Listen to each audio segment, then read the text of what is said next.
ফুটবলের আপডেট নিয়ে কালকে কিন্তু আরেকটা আলাদাই খেলার রেজাল্ট হয়েছে, যেখানে কিন্তু পাঞ্জাব জিতে গেছে। তো টপ 6 এর লড়াই কিন্তু আরো জমে উঠেছে, মানে জমজমাট হয়েই চলেছে। প্রত্যেকদিন এক্সপেক্ট করা হচ্ছে একরকম, হচ্ছে আরেক রকম। নর্থ ইস্ট ভালো খেলতে খেলতে পরপর দুখানা কিন্তু হেরে যাচ্ছে। তো যা তা কিন্তু হচ্ছে এই মুহূর্তে লিগে, আর টপ 6 এর ব্যাটেলটা রোজ কিন্তু আরো জমজমাট হয়ে যাচ্ছে।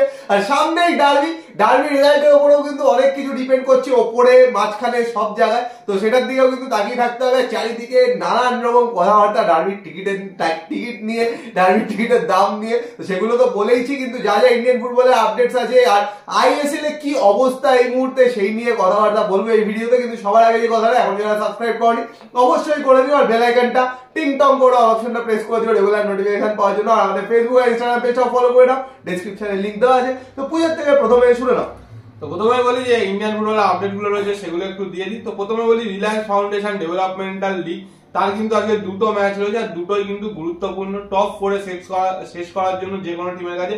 তো একটা ম্যাচ হচ্ছে ইস্ট বেঙ্গল ভার্সেস ইউনাইটেড, এটা আছে দুপুর 2:30টা থেকে, এবং আরেকটা হচ্ছে অ্যাডামাস ইউনাইটেড ভার্সেস কিন্তু মোহনবাগান। তো দুটো খেলাই কিন্তু 2:30টা থেকে। স্কোর আপডেট যা পাবো সেটা তোমরা জানতেই পেরে যাবে, কারণ এগুলো কিন্তু টেলিকাস্ট হয় না। এর সাথে বলে রাখি সন্তোষ ট্রফি কিন্তু চলছে। গতকালকে কিন্তু সন্তোষ ট্রফির দুটো সেমিফাইনাল ছিল, অসাধারণ কিন্তু দুটো সেমিফাইনাল হয়েছে। একটাতে কিন্তু সার্ভিসেস জিতেছে মিজোরামকে হারিয়ে, আর সেকেন্ড সেমিফাইনালটা গোয়া ভার্সেস মণিপুর, আলাদা লেভেলের খেলা হয়েছে। মণিপুর দারুণ খেলেছে, পুরো একদম 80-85 মিনিট অব্দি লিড ধরে রেখেছিল 1-0।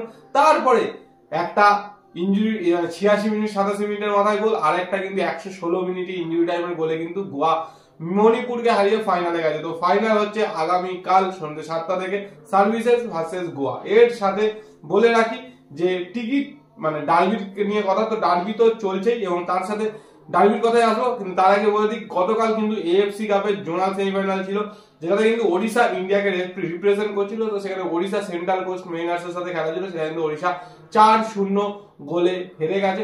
যদিও গোলের ব্যবধান অনেক বেশি হতে পারতো, কালকে অমরিন্দর সিং অসাধারণ কিছু গোলকিপিং করেছে, তো সেই জন্য ব্যবধানটা 4-0 ছিল। এর পরে 14 তারিখ রয়েছে, যেটা কিন্তু হোম ম্যাচ ওড়িশা। এবং তার সাথে বলে দিই, আজকে থেকে কিন্তু কন্যাশ্রী কাপ প্রিমিয়ার বি শুরু হচ্ছে, এবং আজকে কিন্তু খেলা রয়েছে একখানা, যে খেলাটা হচ্ছে দীপ্তি সংঘ ভার্সেস অল এয়ারলাইন্স ক্লাবের এইচবি ব্লক, সল্টলেক এইচবি ব্লকের। এবং তাছাড়া আগামীকাল থেকে পরপর অনেকগুলো খেলা রয়েছে। তো ফিক্সচারটা তোমরা স্ক্রিনে দেখে নাও, যে কদিনের ফিক্সচার দিয়েছে। তো এবার চলে আসি ডার্বির টিকিটের কথা। তো ডার্বির টিকিট নিয়ে যেটা অফিসিয়ালি তো অ্যানাউন্সমেন্ট এখনো অব্দি ইস্ট বেঙ্গলের পেজগুলো থেকে হয়নি, তবে যেটা শোনা যাচ্ছে বা একটা পিডিএফ মানে সার্কুলার হয়েছে, যেটাতে আজকে বিকেল 3টের পর থেকে নাকি অনলাইন এবং অফলাইন টিকিট দেওয়া হবে।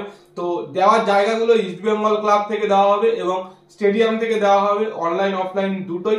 এবং মোহনবাগান যেহেতু তারা বলেছে তারা তাদের ক্লাব থেকে টিকিট বেচবে না, তো এই পিডিএফটাতে রয়েছে মোহনবাগান ক্লাবের জায়গায় সেই টিকিটটা কিন্তু দেওয়া হবে মোহামেডান ক্লাব। মানে মোহামেডান ক্লাবে যেতে গেলে গেটের আগেই দেখবে যে কাউন্টার গুলো রয়েছে গ্যালারির নিচে, ওইখান থেকে কিন্তু মোহনবাগানের টিকিট গুলো দেওয়া হবে। তো আজকে 3টের পর থেকে বলেছে দেবে, এবং আগামীকাল সকাল 10:30 থেকে 6:30, এবং ম্যাচ ডেতে সকাল 10:30 থেকে 6:30। ম্যাচ ডের দিন কিন্তু যুব ভারতীতে কোনো কাউন্টার খোলা থাকবে না, দেওয়া হবে হচ্ছে ইস্ট বেঙ্গল ক্লাব এবং মোহামেডান ক্লাব। এবং যেটা আরেকটা কাউন্টার করছে সেটা হচ্ছে বেলেঘাটাতে মহাদেব সংঘ বলে একটা ক্লাব রয়েছে, মানে যেটা হচ্ছে 5 নম্বর গেটের উল্টো ফুটে ওই সাইডে। তো ওই ক্লাব থেকেও রিডিম এবং মানে অফলাইন কাটা যাবে। তো শুনে নিজের টিকিটের ব্যাপারে আশা করা যায় যে কোনো মানে ডাউট নেই, কিন্তু এরপরেও যদি থাকে ডাউট অবশ্যই কমেন্ট করে জানিও, রিপ্লাই করার চেষ্টা করবো। তো এবার বলে দিই একটুখানি আইএসএল এর কথা।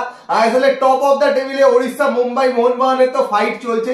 ওড়িশা কিন্তু লিড ধরে রাখতে রাখতে কিন্তু লাস্ট ম্যাচ হেরে গিয়ে 18 ম্যাচে 35 পয়েন্ট, বা পিছনেই কিন্তু মুম্বাই 17 ম্যাচে 35 পয়েন্ট, একটা ম্যাচ কম খেলে সেম পয়েন্ট।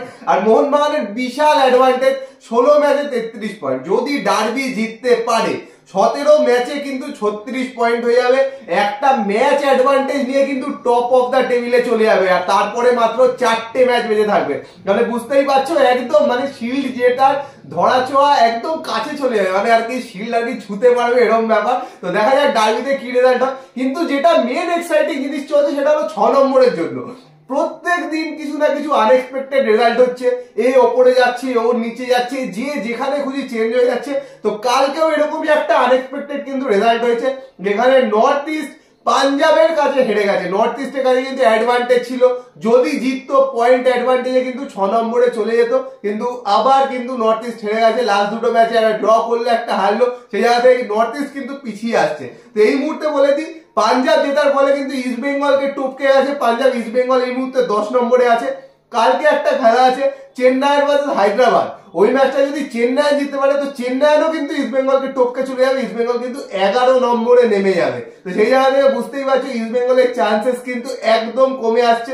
কিন্তু তবুও মানে যদি একদম ম্যাথামেটিক্যালি ভাবা যায় এখনো কিন্তু সুযোগ আছে, যেহেতু অন্যান্যরা হেরে যাচ্ছে। তো বেঙ্গালুরু কিন্তু এই মুহূর্তে 21 পয়েন্ট, চেন্নাই যদি জিতে যায় কালকের ম্যাচ চেন্নাইয়ের 21 পয়েন্ট হবে। আর জামশেদপুর, নর্থ ইস্ট দুজনেরই কিন্তু 20 পয়েন্ট, পাঞ্জাব তিনজনেরই কিন্তু 20 পয়েন্ট, তারপরে কিন্তু ইস্ট বেঙ্গল আছে 18 পয়েন্ট। তো বলে দিলে শুনে নিলে অনেক হিসাব নিকাশ, অনেক আশা আকাঙ্ক্ষা রয়েছে। তো দেখা যাক আলটিমেট কি হয়। তো তার আগে আইএসএল নিয়ে তো আপাতত সেরকম সেরকম কোনো আপডেট নেই, নতুন কোনো প্লেয়ারেরও আপডেট নেই যে কোথাও কি আসবে। আর ইস্ট বেঙ্গলে তো মোটামুটি দেখতেই পাচ্ছ সবাই অ্যাভেলেবেল তো রয়েছে, শুধু রাকিবকে ডার্বির দিন পাওয়া যাবে। আর মোহনবাগানের হামিল ছাড়া কিন্তু সবাই রয়েছে, যদিও হামিল কিন্তু প্র্যাকটিস করছে এই মুহূর্তে। তবে আরো একটা খবর দিই, যেটা হচ্ছে একটা মোহামেডান ক্লাবের জন্য, মোহামেডান ফুটবল টিমের জন্য, মোহামেডান সমর্থকদের জন্য। তো ইস্ট বেঙ্গল মোহনবাগানের তো প্রচুর থিম সং রয়েছে, প্রচুর গান রয়েছে। তো সেরকমই মোহামেডান সমর্থকরা কিন্তু একটা থিম সং বানিয়েছে, সেটা মানে পাবলিশ হবে আগামী 11 তারিখ সোমবার দিন দুপুর 3:30 মোহামেডান ক্লাবে। তো দেখা যাক কিরকম থিম সং বানিয়েছে, কারা বানিয়েছে, তো সেটা অবশ্যই সেদিনকে তোমরা জানতে পারবে। কার বলে রাখি, তার সাথে আগামীকাল কিন্তু মোহামেডানের হোম ম্যাচ রয়েছে নামধারীর সাথে। আর তোমাদের যে হিসেব নিকেশ বোঝালাম, সেই হিসেব নিকেশটা আরেকটা জিনিস বলে দিই, ডার্বি কিন্তু ডার্বি রেজাল্টের উপর কিন্তু সবকিছু ডিপেন্ড করছে। আর মোহনবাগান যদি ডার্বি জিতে যায়, মোহনবাগান কিন্তু একদম কমফোর্টেবলি নাম্বার 1-এ পৌঁছে যাবে পয়েন্টের লিড নিয়ে। মানে এরপরে যদি আর পয়েন্ট ড্রপ না করে 4টে ম্যাচে, অন্যান্যরা সব ম্যাচ জিতলেও ধরতে পারবে না মোহনবাগানকে। ইস্ট বেঙ্গলের সুযোগ হলো, ইস্ট বেঙ্গল 18 পয়েন্টে আছে, ইস্ট বেঙ্গলের এখন জিততেই হবে। ইস্ট বেঙ্গলের এখন কোনো ড্র করলেও চলবে না। তো ড্র হলেও কিন্তু ইস্ট বেঙ্গল মোটামুটি ধরে নিতে পারো যে ইস্ট বেঙ্গল কিন্তু টপ 6 এর রেসের পুরোপুরি বাইরে। মানে যে কটা ম্যাচ আছে, 4টে ম্যাচ বাকি আছে, যে কোনো ম্যাচে ড্র হলে তো ডার্বি ইস্ট বেঙ্গলের জন্য ইম্পর্টেন্ট। ইস্ট বেঙ্গলকেও জিততেই হবে, মোহনবাগানকেও জিততেই হবে। মানে এইরকম কিন্তু একখানা জায়গায় এইবারের ডার্বিটা, তো সেই জায়গা থেকে এক্সপেক্ট করা যায় খুব এক্সাইটিং ডার্বি কিন্তু হতে পারে। কারণ দুজনেই কিন্তু জেতার চেষ্টা করবে এই মুহূর্তে, কারণ সিজনের একদম শেষের দিকে একজন একদম টপ স্পটের জন্য, আরেকজন কিন্তু মানে টপ 6 এর জন্য বেঁচে থাকার জন্য লড়াই করবে। তো সেই জায়গা থেকে আশা করা যায় খুব অ্যাটাকিং একটা খেলা কিন্তু আমরা দেখতে পাবো। কারণ তোমাদের যা হিসেব বোঝালাম, বুঝেই গেছে তাতে। আর তোমাদের কি বক্তব্য? আরেকটা যে ম্যাচ আছে এই মুহূর্তে, তো আইএসএল অবশ্যই ফলো করছো, আরেকটা যে ম্যাচ আছে চেন্নাইয়ান ভার্সেস হায়দ্রাবাদ, সেই ম্যাচটাই কি হতে পারে, কি মনে হচ্ছে তোমাদের, সেটা অবশ্যই কমেন্ট করে জানিও। আর একদম শেষে বলি, সামনেই কিন্তু 22 তারিখে আফগানিস্তানের সাথে ফিফা ওয়ার্ল্ড কাপ কোয়ালিফায়ার রয়েছে ইন্ডিয়ার। তো তার জন্য 35 জনের ইনিশিয়াল স্কোয়াড কিন্তু পাবলিশ করে দিয়েছে ইগস টিমের, এবং সেখানে অনেকেই আছে এবং অনেক সারপ্রাইজিং নাম আছে। সবচেয়ে বড় সারপ্রাইজিং একটাই আছে, সেটা হচ্ছে ঈশান পান্ডিতা কোনো ম্যাচ না খেলার পরেও মানে প্রিলিমিনারি স্কোয়াডে রয়েছে। পার্থিব গগৈয়ের মতো প্লেয়ার, তারপরে পার্থিব গগৈয়ের মতো প্লেয়ার, আরো যারা ভালো খেলছে, আশিস চিকারা, তো এরা কিন্তু সুযোগ পাচ্ছে না। তো যাই হোক, এখান থেকে কাটছাট হয়ে কতজনকে ফাইনাল স্কোয়াডে নেয়, কাকে কাকে নেয়, সেটাই হলো দেখা। তো শুনেই নিলে সবাই, তোমাদের কি বক্তব্য কমেন্ট বক্সে কমেন্ট করে জানাও। ডার্বি নিয়ে কতটা এক্সাইটেড, কি মনে হচ্ছে সেগুলো অবশ্যই জানিও। আর ভিডিওটা পছন্দ হলে লাইক করে দিও, শেয়ার করে দাও, চ্যানেলটা অবশ্যই সাবস্ক্রাইব করে দিও, আর বেল আইকনটা টিং টং করে দাও রেগুলার নোটিফিকেশন পাওয়ার জন্য। চলো এখনের জন্য টাটা।